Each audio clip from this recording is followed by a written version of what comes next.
हरियाणा के मुख्यमंत्री मनोहर लाल ने सभी रेस्ट हाउस हरियाणा भवन में ऑनलाइन बुकिंग के लिए पोर्टल लॉन्च किया। सीएम ने ताऊ से पूछिए नामक चैटबोट और दिव्यांग पेंशन के लिए पोर्टल की भी शुरुआत की। सीएम मनोहर लाल का कहना है कि सबका विकास हमारी प्राथमिकता है। परिवार पहचान पत्र से नागरिकों को लाभ मिल रहा है। अब घर बैठे ही पेंशन बनेगी। दिव्यांग सेवा पोर्टल से आसान होगी।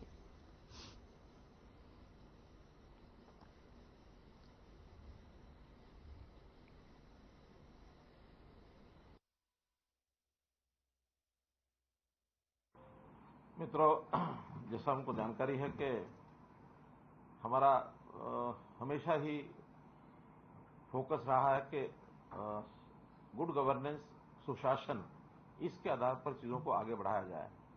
ठीक 25 दिसंबर 2014 जिसको हमने पहला सुशासन दिवस के नाते से कहा था और टेक्नोलॉजी के आधार के ऊपर चीज़ों को बढ़ाने का जो क्रम उस समय शुरू किया था, लगातार उसको हम आगे बढ़ा रहे हैं।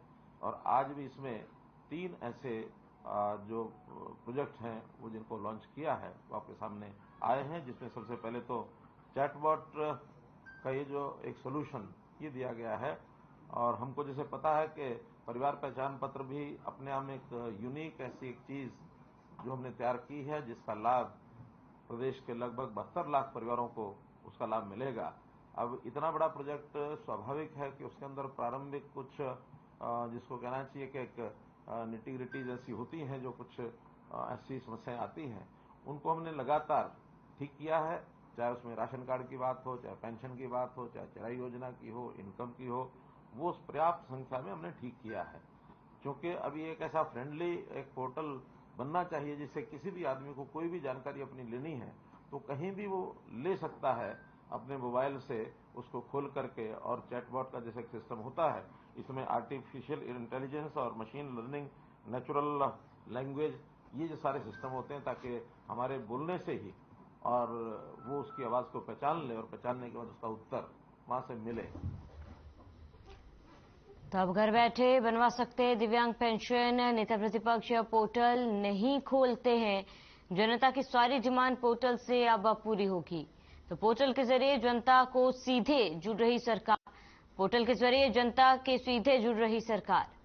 तो कोरोना महामारी के मामले फिर बढ़ रहे हैं और हर हफ्ते 500-600 नए मामले सामने आ रहे हैं। जहां पीडब्ल्यूडी रेस्ट हाउस और हरियाणा भवन की बुकिंग के लिए पोर्टल लॉन्च किया गया। पोर्टल के सभी जानकारी प्राप्त की जा सकेगी। वहीं दिव्यांग सेवा पोर्टल से आसानी से पेंशन बनेगी। डाटा अपलोड करके घर बैठे बनवा सकेंगे पेंशन। पोर्टल की खामियों को सुधारा जाएगा और बुकिंग के लिए 45 रेस्ट हाउस शामिल। मुख्यमंत्री ने कहा कि प्राइवेट तौर पर भी बुक कर सकते हैं रेस्ट हाउस। सभी स्थानों पर बुकिंग का रेट अलग है। आईडीबीआई बैंक के माध्यम से बुकिंग का भुगतान किया जाएगा। और मुख्यमंत्री ने 3 परियोजनाओं का भी लोकार्पण किया। परिवार पहचान पत्र के लिए चैटबोट का भी लोकार्पण, दिव्यांग प्रोएक्टिव पेंशन परियोजना का लोकार्पण। कोरोना से निपटने को लेकर पूरी तैयारियां की गई है। प्रदेश में 95 से ज्यादा रिकवरी रेट मुख्यमंत्री ने कहा है। इस बार कटाई शुरू होने के बाद भी बारिश हुई। किसानों के नुकसान में सरकार उनके साथ है और 30 अप्रैल तक खराब फसलों की गिरदावरी की जाएगी। मंडियों में 41 लाख मीट्रिक टन गेहूं की आवक। सीएम की बड़ी बात है, आपको बता रहे, अब तक 32.5 लाख मीट्रिक टन गेहूं की खरीद में नमी में छूट देना संभव नहीं।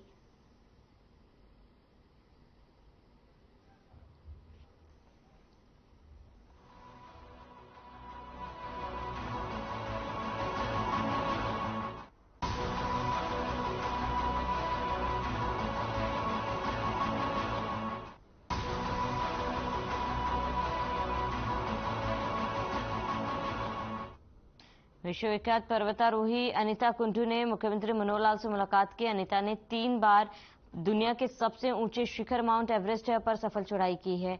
वहीं अनीता अब नेपाल में स्थित 8,481 मीटर ऊंची चोटी माउंट मकालू पर चढ़ाई शुरू करेंगी। वहीं मुलाकात के दौरान मुख्यमंत्री मनोहर लाल ने अनीता कुंडू को सफल यात्रा के लिए शुभकामनाएं दी।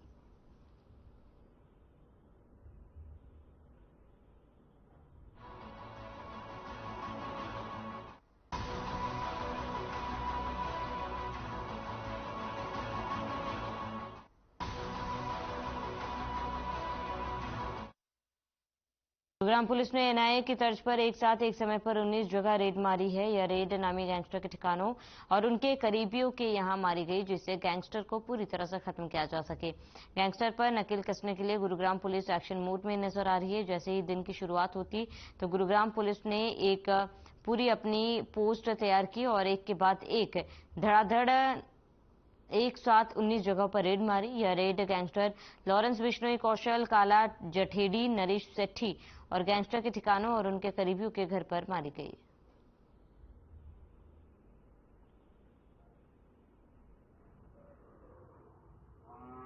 इसमें सहयोग किया और सुरक्षा व्यवस्था कायम की।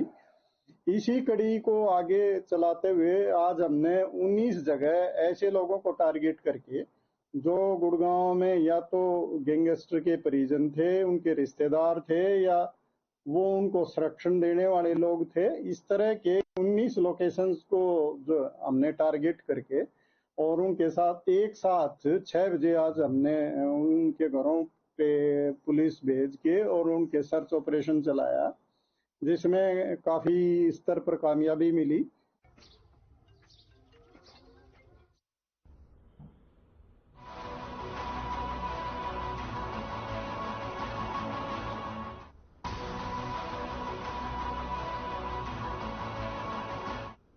महेंद्रगढ़ में स्थित हरियाणा ग्रामीण बैंक में 40 लाख का घोटाला सामने आया है। अटेली मंडी के सर्व हरियाणा ग्रामीण बैंक में घोटाला हुआ है। बैंक के पूर्व मैनेजर और पूर्व सहायक मैनेजर पर मुकदमा दर्ज हुआ। साल 2013 और 19 के बीच में घोटाला हुआ था। आपको बता दें कि दोनों अधिकारी अब बैंक से रिटायर हो चुके हैं। लोन अकाउंट के जरिए लाखों रुपए गबन का आरोप लगा है। पूर्व मैनेजर नरेंद्र कुमार और पूर्व सहायक मैनेजर खुशीराम पर आरोप लगे हैं।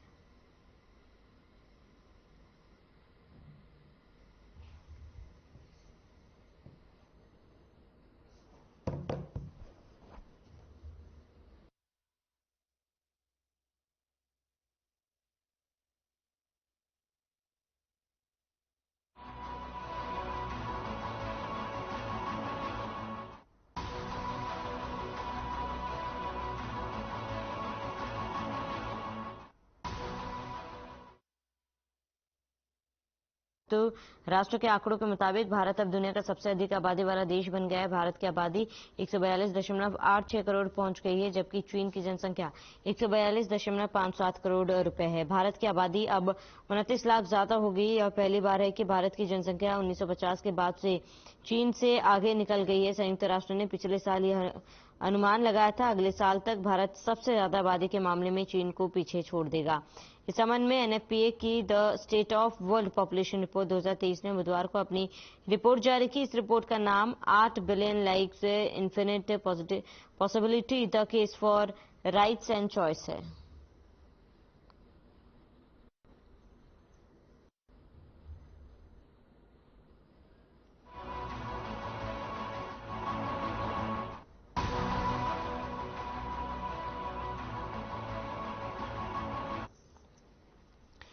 कोरोना के मामले तेजी से बढ़ रहे हैं। देश भर में पिछले 24 घंटे में कोरोना के 10,542 नए मामले सामने आए। इससे पहले मंगलवार को 7,633 केस मिले थे, यानी पिछले 24 घंटे में कोरोना के 38% केस बढ़े।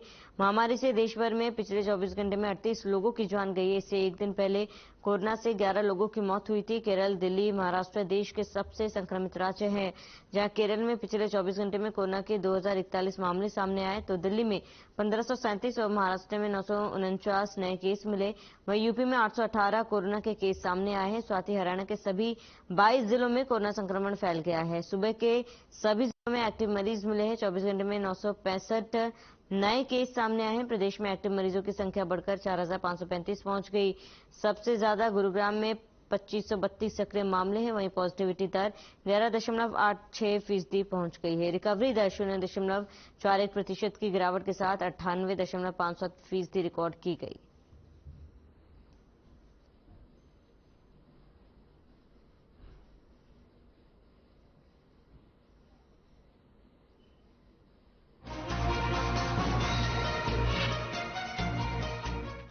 कुरुक्षेत्र के कासपा शाहबाद के निकट गांव शरीफगढ़ के पास एक कार की टक्कर से हादसे में 2 युवकों की मौत हो गई। मामले की सूचना पर पुलिस मौके पर पहुंची, लेकिन तब तक दोनों युवकों की मौत हो चुकी थी। बता दें, दोनों युवक पानीपत जिले के बताए जा रहे हैं। पुलिस ने मृतकों की डेड बॉडी को कब्जे में लेकर पोस्टमार्टम के लिए भेज दिया है। मामले पर सब इंस्पेक्टर रिचपाल सिंह ने बताया कि हादसे के दौरान कार में 2 नौजवान युवक सवार थे और ये सुबह 4:15 बजे के करीब चले थे, जिसकी जानकारी कार में मिली टोल प्लाजा की पर्ची से पता चली।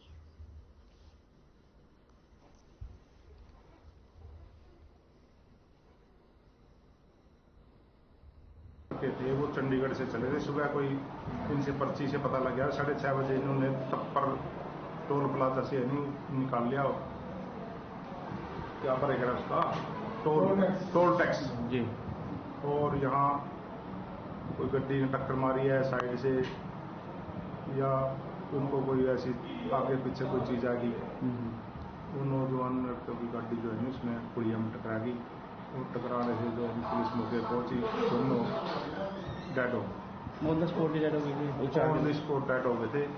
ये चंडीगढ़ दिल्ली से आए थे जी। और तो इनकी गाड़ी लग गई डिवाइडर में, अचानक से लगी और ये नहीं पता लगा किसके साथ लगी। कहाँ के रहने वाले लड़के? एक तो सोनलाल है, ये प्योंत का, ये संत रोड पे जोंडले से आगे जी, 10 का लड़का है ये। तो अचानक से लगी, मान लो कोई किसी वाहन वगैरह की चपेट में आए हैं? बस ये तो पता नहीं कि हमारे को, हम तो शाहबाद मौके पर इनकी मौत हुई है? हाँ जी, मौके पर मौत।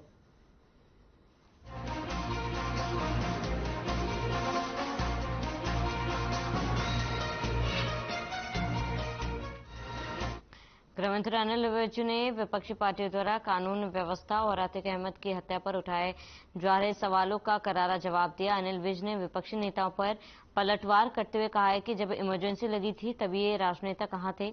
जब लोगों को जेलों में बंद किया जा रहा था तब ये ज्ञान कहां था? वहीं अतीक अहमद की हत्या के मामले पर बोलते हुए विज ने कहा कि कुछ राजनेताओं का माफियों के साथ प्रेम है।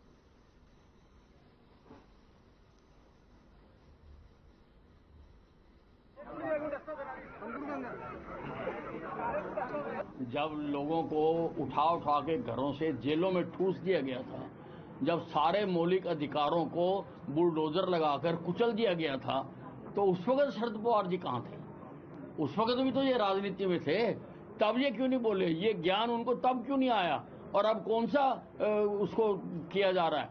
जो कुछ हो रहा है कोर्ट के माध्यम से हो रहा है। कोर्ट में हर आदमी को अपनी बात रखने का अधिकार है और उस सबका सुनने के बाद कोर्टें अपने फैसले दे रही है, और उस पर इतनी चिल पौ मचाना ठीक बात नहीं है।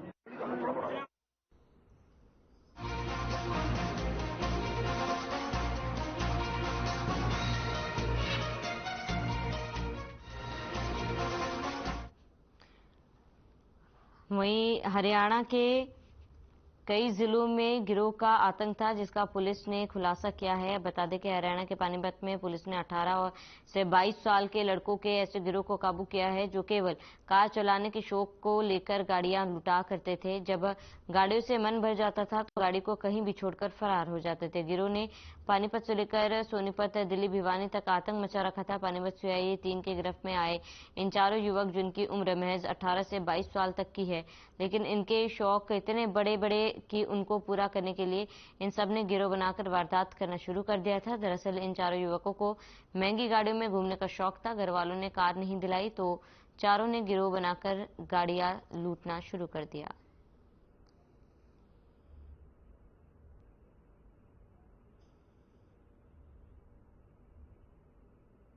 दिनांक 18/4/2023 को हमारी टीम सब इंस्पेक्टर कृष्ण की जो टीम थी वो समालखा मौजूद थी।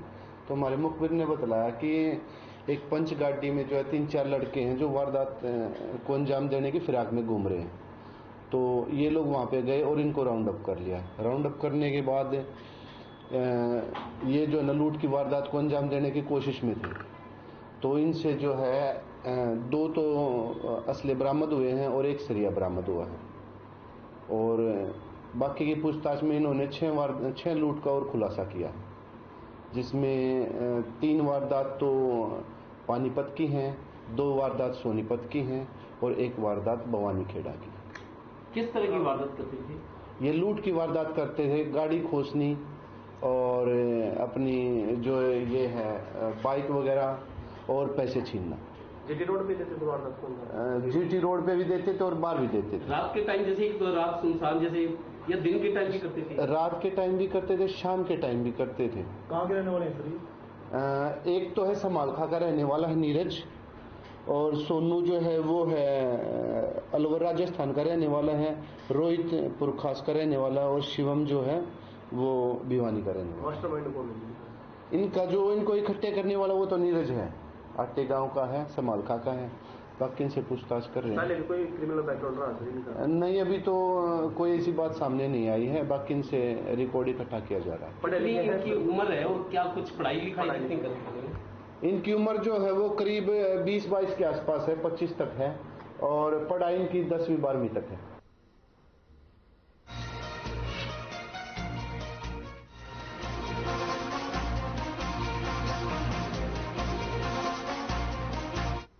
भारतीय रेलवे द्वारा अमृत भारत स्टेशन योजना के तहत भिवानी महेंद्रगढ़ संसदीय क्षेत्र के 4 रेलवे स्टेशन का चयन उनके नवीनीकरण के लिए मास्टर प्लान के तहत किया गया था। इस योजना के प्रथम चरण में अगले 6 से 8 महीनों में भिवानी, दादरी, महेंद्रगढ़ व नानौल के रेलवे स्टेशन आधुनिक सुविधाओं से लैस और अपग्रेड नजर आएंगे। इसके लिए आज भिवानी महेंद्रगढ़ के सांसद धर्मगिर सिंह व बीकानेर मंडल के डीएन ने भिवानी रेलवे जंक्शन का दौरा कर इस रेलवे जंक्शन के विकास की रूपरेखा तय की और बताया कि अमृत भारत स्टेशन योजना के तहत भिवानी रेलवे जंक्शन पर प्रथम चरण में 5 करोड़ रुपए खर्च किए जाएंगे।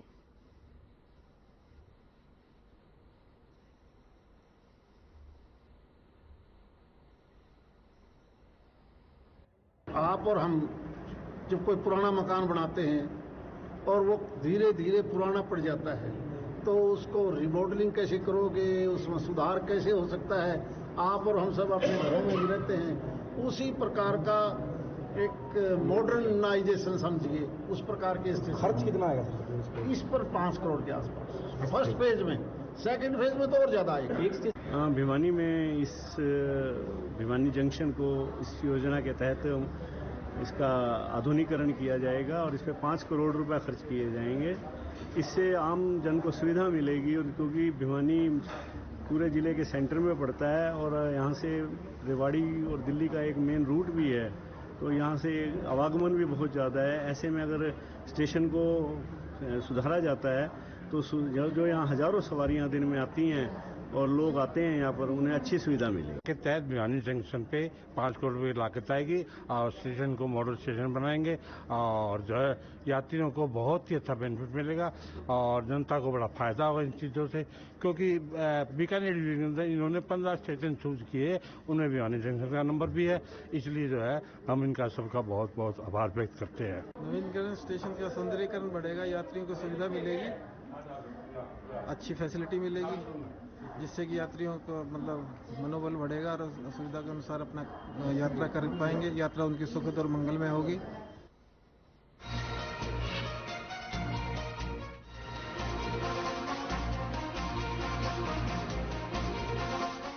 खबर रेवाड़ी से, जहां तहसील कार्यालय पर सेम फ्लाइंग ने रेड से हड़कंप मच गया है। ये तस्वीरें रेवाड़ी तहसील कार्यालय की ओर। इस कार्यालय में कार्यरत अधिकारियों व कर्मचारियों की लेट लतीफी की शिकायतें लगातार सीएम फ्लाइंग को मिल रही थी, जिस पर कार्रवाई करते हुए आज सीएम फ्लाइंग रेवाड़ी की टीम ने औचक निरीक्षण किया तो 26 में से 13 अधिकारी व कर्मचारी गैरहाजिर मिले।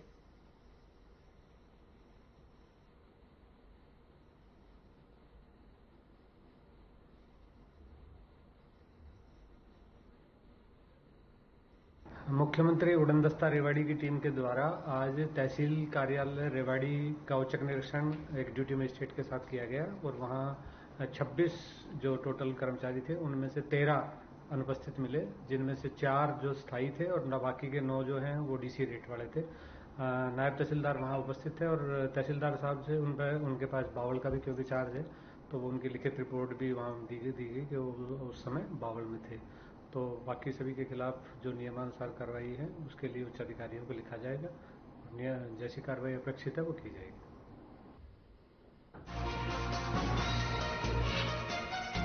जिले के गांव चंदेरनी निवासी अनुराग सांगवान ने एनटीए परीक्षा में प्रथम स्थान हासिल किया, जिसको लेकर ग्रामीणों में खुशी की लहर। ग्रामीणों ने अनुराग सांगवान की उपलब्धि पर मिठाई बांटकर खुशी मनाई। ग्रामीणों ने बताया कि अनुराग सांगवान ने एनटीए परीक्षा में पूरे देश में प्रथम स्थान हासिल किया, जो बहुत ही गौरव की बात है।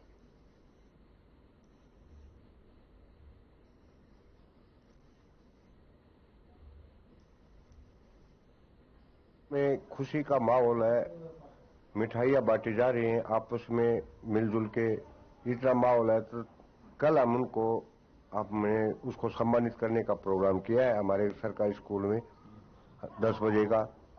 तो सब पड़ोसी गांव के और भाईचारे को सबको कह दिया है कि भाई बच्चे को आशीर्वाद देने के लिए आए। हम तो हर माँ बाप को और बच्चों को यही शिक्षा देते हैं कि भाई बच्चों को शिक्षा दो। पूरे गांव को बड़ा ही गौरव महसूस हो रहा है कि अनुराग सांगवान पूरे भारतवर्ष में 1 नंबर पर आया है एनडीए में। इसके लिए गांव में बहुत खुशियां मनाई जा रही हैं, मिठाइयां बांटी जा रही हैं, बच्चे पटाखा भी बजा रहे हैं। इससे युवा जो जनरेशन है उसमें बहुत ही प्रेरणा मिलेगी। हर बच्चे के दिल में अभी यही उमंग है कि हम अनुराग से भी आगे जाएं। तो अनुराग सांगवान ने जो ये उपलब्धि हासिल की है तो ये पूरे हिंदुस्तान को गर्व है पहला तो। दूसरा, हिंदुस्तान में हरियाणा का नाम है, हरियाणा फिर चरखी दादरी और दादरी में अपना गांव चंदेनी। हमें बहुत गर्व है इस बच्चे ने इतनी छोटी उम्र में एनडीए में हिंदुस्तान में पहला स्थान प्राप्त किया।